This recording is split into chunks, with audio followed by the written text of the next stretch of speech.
Hello hi, मेरा नाम है युवराज और आप सुन रहे हैं मेरे साथ एक हॉरर स्टोरी। आज जो मैं कहानी आपको सुनाने वाला हूँ, ऐसी कहानी आपने आज तक नहीं सुनी होगी। इस कहानी को सुनकर आपको इतना डर लगेगा कि आपके रोंगटे तक खड़े हो जाएंगे। तो चलिए इस कहानी की शुरुआत करते हैं। सितंबर का महीना था, काली अंधेरी रात थी। ठंडी ठंडी हवा धीरे धीरे लहरा रही थी। आकाश में बिजली भी चमक रही थी। महेंद्र चाचा अपने घर से कुछ ही दूर खेत में खाट लगाकर सोए हुए थे। उनका खेत गांव के तालाब के पास में था। बारिश के कारण पूरा तालाब भर गया था और खेत में घास भी ज्यादा हो गई थी। उसके कारण अंधेरे में यह सब ज्यादा डरावना लगता था। उस तालाब के किनारे आम के 6-7 बड़े बड़े पेड़ थे। आम के पेड़ की डालियों की आवाज भी काफी डरावनी लगती थी। अचानक खेत में बंधी हुई भैंस ने चिल्लाना शुरू कर दिया। महेंद्र चाचा को पता ही नहीं चल रहा था कि आखिर ये भैंसें क्यों ऐसा कर रही हैं। उन्हें लगा कि शायद ठंड के कारण यह भैंसें ऐसा कर रही होंगी, इसलिए महेंद्र चाचा ने खेत में चिमनी जला दी। उस चिमनी के उजाले में महेंद्र चाचा की नजर उनके खाट पर पड़ी। उन्होंने देखा कि एक स्त्री उनकी खाट पर बैठी है। यह देखकर उनका शरीर डर के मारे कांपने लगा। उसी वक्त आकाश में बिजली का एक तेज झटका हुआ। वैसे तो महेंद्र चाचा बहुत बहादुर थे, लेकिन आज उन्हें भी थोड़ा डर लगने लगा था। उसी वक्त काका ने आग में सूखी घास डाली और आग को ज्यादा बढ़ाया। इसकी वजह से वह औरत ठीक से दिखाई दे रही थी। महेंद्र चाचा ने जोर से आवाज लगाई, कौन है? पर सामने से कोई प्रतिक्रिया नहीं मिली, इसलिए काका अचंभित रह गए। उनकी समझ में कुछ नहीं आया तो वो खड़े हो गए। इसलिए महेंद्र काका ने सोचा कि अब डरने से कुछ नहीं होगा, मुझे हिम्मत से काम लेना पड़ेगा, क्योंकि जो डर गया समझो मर गया। चाचा ने एक बड़ी लकड़ी हाथ में ली और बोले, कौन हो तुम? तुम्हें क्या लगता है कि मैं तुमसे डर गया हूँ?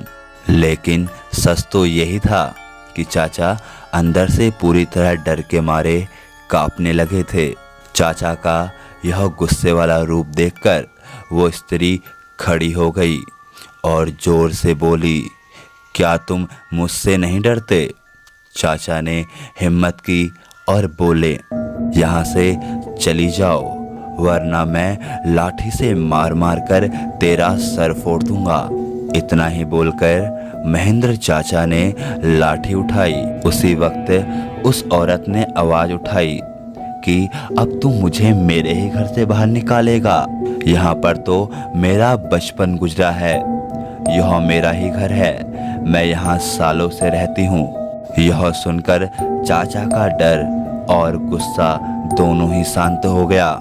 उन्हें लगा कि मेरे सामने जो औरत खड़ी है उसे मैं जानता हूँ। उसकी आवाज भी जानी पहचानी लग रही थी। चाचा सोचने लगे कि आखिर यह औरत कौन है? अगर मैं इस औरत को जानता हूँ तो आखिर यह इतनी भयानक और विकराल रूप में क्यों है? तभी वह अचानक बोल पड़ते हैं, अरे यह तो ज्योति है, मेरी बड़ी बहन। बचपन में मैं और ज्योति साथ में ही खेत में चारा काटने का काम करते थे। अब महेंद्र को पूरी बात समझ में आ गई। यह ज्योति के बचपन की बात है। जब ज्योति 14 साल की थी, तब इसी खेत में गांव के कुछ बच्चों के साथ खेल रही थी। दूसरे बच्चों की तरह ज्योति भी पेड़ पर चढ़कर एक डाल से दूसरे डाल पर छलांग लगा रही थी। अचानक ज्योति जिस डाल पर बैठी थी वह डाल टूट गई और ज्योति मुंह के बल नीचे गिर गई। यह देखकर सारे बच्चे डर के मारे चिल्लाने लगे।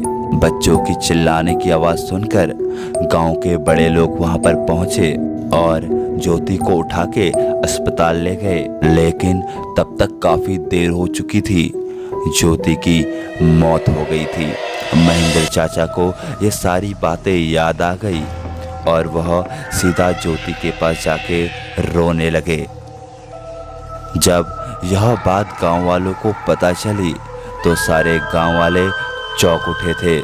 वास्तव में यह ज्योति ही थी। गांव के बड़े बुजुर्ग लोगों ने कहा कि जब ज्योति की मौत हुई थी तब वो एक बच्ची थी, इसलिए उसे बालक समझ के उसे दफनाया गया था। लेकिन वास्तव में उसका अंतिम संस्कार करने की ज़रूरत थी, इसलिए ज्योति की आत्मा आज तक भटक रही है। महेंद्र चाचा ने तुरंत ही ज्योति को जहां दफनाया गया था वहां से उसको निकाल लिया। किसी की भी हिम्मत नहीं हो रही थी कि वह उसके पास भी जा सके। उसी वक्त ज्योति की आत्मा ने गांव वालों के सामने आकर कहा कि जी हाँ, आपकी बात सही है, मैं मर चुकी हूँ। आप लोगों को मुझसे डरने की कोई ज़रूरत नहीं है। मैं अभी भी इस गांव की बेटी हूँ, लेकिन मैं आज तक इस गांव में भटक रही हूँ। मुझे मुक्ति दीजिए। और बाद में महेंद्र चाचा ने ज्योति के शव का अग्नि संस्कार किया और उसकी आत्मा को शांति दिलाई। इसी के साथ यह कहानी यहाँ पर ही समाप्त होती है। उम्मीद करूँगा आपको ये स्टोरी अच्छी लगी होगी। आपको ये स्टोरी कैसी लगी कमेंट करके हमें ज़रूर बताइएगा और साथ ही हमारे चैनल को सब्सक्राइब कर दीजिएगा और अपने दोस्तों के साथ इस कहानी को शेयर कीजिएगा। मिलता हूँ एक नई स्टोरी के साथ, तब तक के लिए जय हिंद, जय भारत।